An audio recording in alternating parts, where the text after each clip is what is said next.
Friends, welcome to அச்சன் பாலா recipe. இன்றைக்கி ரொம்ப யம்மியான ஒரு ரெசிபி தான் பார்க்க போகிறோம். மலாய் பன்னீர் ரொம்ப சிம்பிளாக செய்திடலாம். ரொம்ப டேஸ்ட்டாக இருக்கும். சப்பாத்தியோட, நானோட, தோசையோட செம காம்பினேஷனாக இருக்கும். இது வீட்லேயே நம்ம சிம்பிளாக செய்திடலாம். எப்படி செய்து பார்க்கலாம் வாங்க. ஒரு மிக்ஸி ஜாரில் 3 மீடியம் சைஸ் வெங்காயம் தோல் எடுத்துகிட்டு ரஃப்பாக கட் பண்ணி எடுத்துருக்கேன். ஏன்னா நம்ம இது எல்லாமே வந்து ஒரு ஃபைன் பேஸ்ட்டாக அரைச்சிட்டு தான் ஆட் பண்ண போகிறோம். அப்போ தான் டேஸ்ட்டு சூப்பராக இருக்கும்.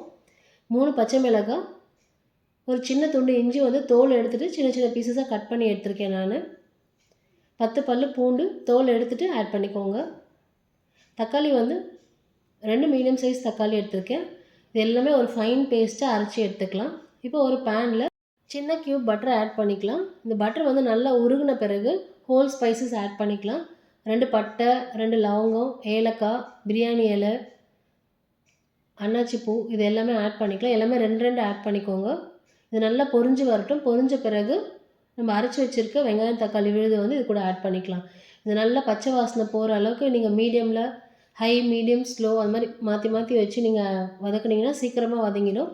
நம்ம உப்பு ஆட் பண்ணிவிட்டு வதக்குனா இன்னும் சீக்கிரமாக வதங்கிடும். இப்போ உப்பு ஆட் பண்ணியாச்சு. 1 ஸ்பூன் தனி மிளகாய் தூள். இது எல்லாமே நல்லா வதங்கட்டும். கொஞ்சமாக மஞ்சள் பொடி. நான் வந்து கேப்சிகம் ஆட் பண்ணியிருக்கேன். நீங்கள் ஆட் பண்ணாமலேயும் செய்யலாம், நல்லாயிருக்கும். இது நல்லா வதங்கிட்டோம். வதங்கின பிறகு நம்ம பன்னீர் ஆட் பண்ணலாம். இப்போ நம்ம ஒரு 5 மினிட்ஸ் லிட்டு போட்டு க்ளோஸ் பண்ணி வச்சோம்னா தண்ணி எதுவும் ஆட் பண்ண தேவையில்லை. இப்போ நல்லா வதங்கிடுச்சு. 1/2 spoon garam masala, 1/2 spoon jeera powder கண்டிப்பாக ஆட் பண்ணணும். அப்போ தான் டேஸ்ட் நல்லாயிருக்கும். இப்போ ஜீரா பவுடர் ஆட் பண்ணியாச்சு. இது எல்லாமே நல்லா வதங்கட்டும். வதங்கின பிறகு பன்னீர் ஆட் பண்ணிக்கலாம். நான் வந்து 200 கிராம்ஸ் பன்னீர் எடுத்திருக்கேன். சின்ன சின்ன க்யூப்ஸாக கட் பண்ணி இது கூட ஆட் பண்ணிக்கலாம். இது எல்லாத்தையும் நல்லா மிக்ஸ் பண்ணிவிட்டு பால் வந்து நல்லா காய்ச்சின பால் ஏடோடு இருக்கிற 1 டம்ளர் 100 ml பால் இதை கூட மிக்ஸ் பண்ணிங்கன்னா சூப்பரான டேஸ்ட்டில் செம்ம எம்மியாக இருக்கும். பாருங்கள், இப்போ ஏடோடு இருக்கிற பால் தான் வந்து நான் மிக்ஸ் பண்ணியிருக்கேன். அப்போ தான் மலாய் பன்னீர் வந்து செம்ம டேஸ்ட்டில் வரும். இப்போ கொஞ்சமாக வந்து சீஸ் கண்டிப்பாக ஆட் பண்ணணும்.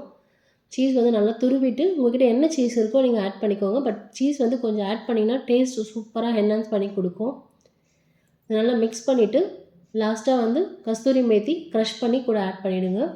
இது சூப்பராக ஹாட்டாக சர்வ் பண்ணிங்கன்னா செம்ம எம்மியாக சூப்பராக இருக்கும். சப்பாத்தியோட, பரோட்டா கூட வந்து செம்ம காம்பினேஷனில் இருக்கும். நீங்களும் ட்ரை பண்ணி பாருங்கள். ட்ரை பண்ணி பார்த்துட்டு எப்படி இருக்குன்னு சொல்லுங்கள். இதுவரை நம்ம சேனலை சப்ஸ்கிரைப் பண்ணிக்கோங்க. தேங்க்யூ.